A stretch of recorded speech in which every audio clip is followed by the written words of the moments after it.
everyone, welcome back to my YouTube channel Law for All. I hope you all are doing well. Guys, last video में हमने state consumer dispute redressal commission देख लिया था कि वो क्या होती है। अब हम देखेंगे उसी कमीशन की ज्यूरिसडिक्शन कि वो कौन कौन से मैटर्स को हैंडल करती है और किस तरह से करती है। सो इसकी बात की गई है सेक्शन 47 में, that is jurisdiction of the state commission. तो इसमें क्या लिखा है वो देखते हैं। The first point is the state commission has jurisdiction over the complaints exceeding ₹1 crore but not exceeding ₹10 crore. मतलब उन कंप्लेंट्स को वो हैंडल करती है जिन कंप्लेंट्स में जो अमाउंट इन्वॉल्व होती है वो 1 करोड़ से 10 करोड़ के बीच में होती है। 10 करोड़ से ज़्यादा वाली कंप्लेंट्स ये नहीं हैंडल करती। ठीक है। It can prescribe the additional value if necessary. अगर एडिशनल कोई भी वैल्यू होगी अमाउंट में या मनी की टर्म्स में, वो अपने आप बता देगी केस के अकॉर्डिंग। ठीक है, वो नोटिफिकेशन पास कर दी जाएगी।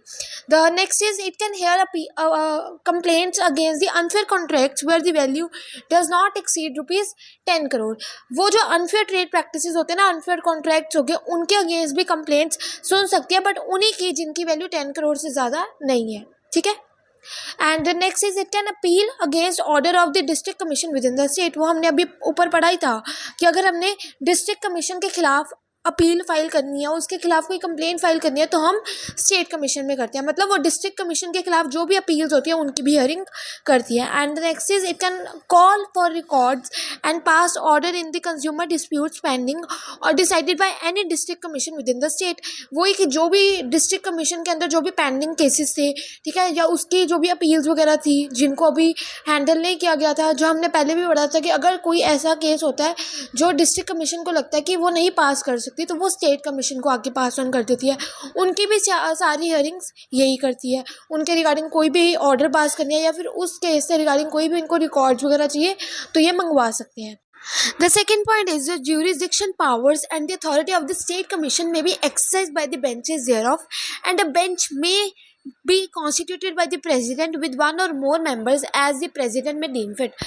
वही कि स्टेट कमीशन चाहे तो एक पर्टिकुलर स्टेट में एक से ज़्यादा बेंचेस भी अपने बना सकती है ताकि वो अपनी पावर्स को डिवाइड कर सके। एंड इवन दो अगर उन्हें लग रहा है कि किसी पर्टिकुलर एरिया में कंप्लेंट्स ज़्यादा है तो they can create the benches ताकि बर्डन कम हो जाए। ठीक है, और उन बेंचेस के पास भी सेम पावर्स होगी जो कि स्टेट कमीशन के पास होती है in the case of any appeal वगैरह की हियरिंग के टाइम पे।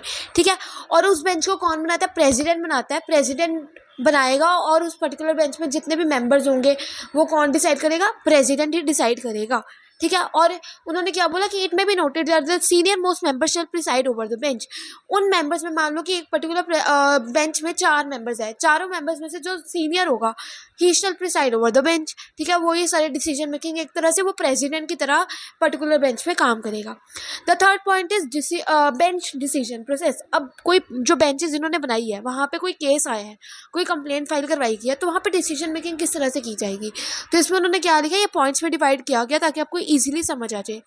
The members of a bench disagree on any point. कोई कंप्लेंट आई, कंप्लेंट के मेजॉरिटी पॉइंट्स सॉल्व हो गए, किसी एक पर्टिकुलर पॉइंट पे जो मेंबर्स है दे आर डिसएग्रीइंग, उनके जो पॉइंट ऑफ व्यूज़ है वो मैच नहीं कर रहे। ठीक है, 2 मेंबर्स कुछ और कह रहे हैं, 3 मेंबर्स कुछ और कह रहे हैं। ठीक है, if majority points are decided. Third point is if equally divided members state the different points and refer to the president. वही कि जो भी पॉइंट पे उनके डिसएग्री कर रहे हैं मेंबर्स, बेसिकली जिस पॉइंट पे भी मेंबर्स डिसएग्री कर रहे हैं वो पॉइंट प्रेसिडेंट को रेफर कर दिया जाएगा। ठीक है, the next point is the president और the other members hear the points और refer the case for hearing. कि जो पॉइंट प्रेसिडेंट के पास आया है, प्रेसिडेंट क्या करेगा? बाकी मेंबर्स के साथ उस पॉइंट पे हियरिंग करेगा और 1 महीने के अंदर अंदर प्रेसिडेंट ने और बाकी मेंबर्स ने अपना रेफरेंस देना होता है, अपना ओपिनियन देना होता है उस पर्टिकुलर पॉइंट के ऊपर। तो ये था बेंच डिसीजन प्रोसेस कि किस तरह से डिसीजन मेकिंग की जाती है इन पर्टिकुलर बेंच। ठीक है, the fourth is complaint instituted in a state commission. अब स्टेट कमीशन बना दी, बेंचेस भी बना दिया, अब इनमें कंप्लेंट्स आएंगी, उसके बारे में इन्होंने क्या कहा है? The complaint must be instituted with in the jurisdiction of the state commission. Jurisdiction के बारे में हमने फर्स्ट पॉइंट में देख लिया कि कंप्लेंट्स की जो भी कंप्लेंट्स में वैल्यू होगी, कितने के कितने वैल्यूज तक के बीच की कंप्लेंट्स रजिस्टर करवाई जाएंगी, कौन कौन सी कंप्लेंट्स रजिस्टर करवाई जाएगी। मतलब वही कि जो भी कंप्लेंट्स है ज्यूरिसडिक्शन के अकॉर्डिंग ही रजिस्टर करवाई जाएगी, इंस्टीट्यूट करवाई जाएगी in the state commission. The next is the state commission may hear the complaints from the opposite party of each of them if there are more than one. मतलब वही ये point तो हर एक commission में common होता है, चाहे कोई भी केस हो, ठीक है। स्टेट कमीशन के अलावा भी अगर सेशंस में भी होती है तो मतलब यही कि जो कमीशन है वो कंप्लेंट, जिस पर्सन ने कंप्लेंट रजिस्टर करवाई है, who is the complainant, and जिसके खिलाफ रजिस्टर करवाई है, उनका भी ओपिनियन सुनेंगे, उनको भी बुलवा के सुनवाई की जाएगी, उनका भी ओपिनियन सुना जाएगा कि उनका क्या कहना है उस पर्टिकुलर कंप्लेंट को लेके, ठीक है। मतलब ऑपोजिट पार्टी का भी ओपिनियन सुना जाएगा, ठीक है। The next is if more than one party resides या carries on business, has a branch office or works for gain, the permission from state commission is required। उन्होंने क्या बोला, अगर एक से ज़्यादा पार्टी है किसी पर्टिकुलर केस में और वो बिजनेस रन कर रही है, मान लो कि कंप्लेंट आई, उस कंप्लेंट में क्या था कि एक से ज़्यादा पार्टी बिजनेस को चला रही है और उनका एक ब्रांच ऑफिस भी है, और वो काम किसके लिए कर रही है, गेन के लिए कर रही है, वर्क्स फॉर गेन, चाहे उसमें कोई अनफेयर ट्रेड भी हो रहा है, ठीक है। अनफेयर ट्रेड तो वैसे किया ही नहीं जाता, तो उस केस में क्या है, अगर गेन के लिए काम किया जा रहा है, ब्रांच ऑफिस भी है, तो हमें स्टेट कमीशन से परमिशन चाहिए होती है, ठीक है। The permission from state commission is required. And the last section is the cause of action arises और द कंप्लेंट रिसाइड्स और वर्क्स फॉर गेन। मतलब वही सिंपल सी बात है, अगर कोई भी कंप्लेंट गेन के लिए की जा रही है या फिर कोई अनफेयर ट्रेड किया जा रहा है तो उस केस में तो एक्शन लिया जाएगा।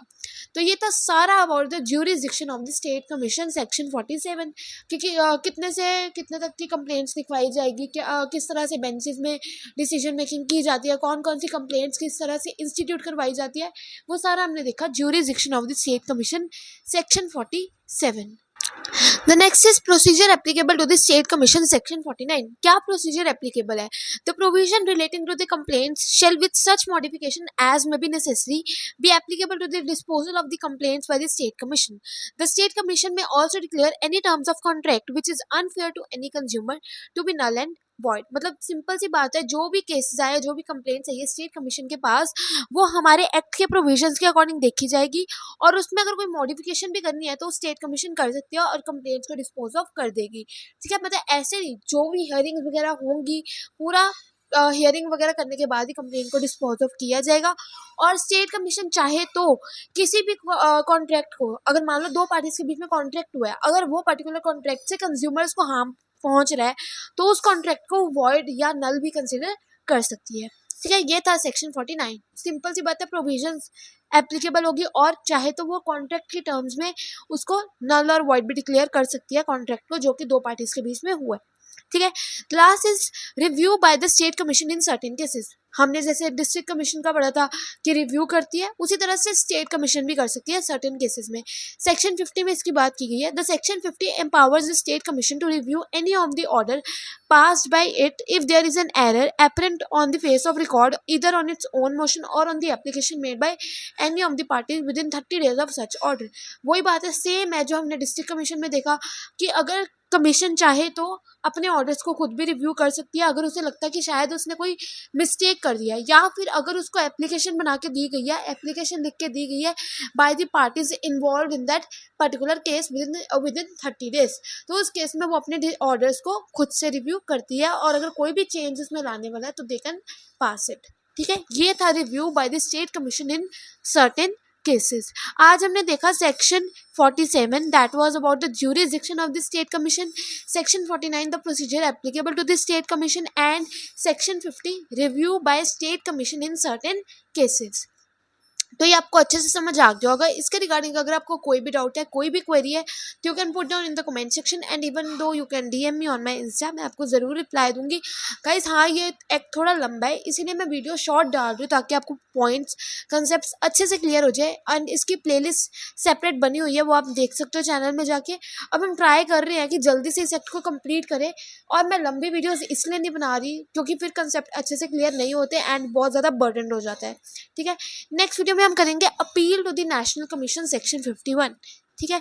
इसके रिगार्डिंग कोई भी डाउट है तो DM me, and do not forget to like, share and subscribe to my channel for more updates. Thank you and have a nice day.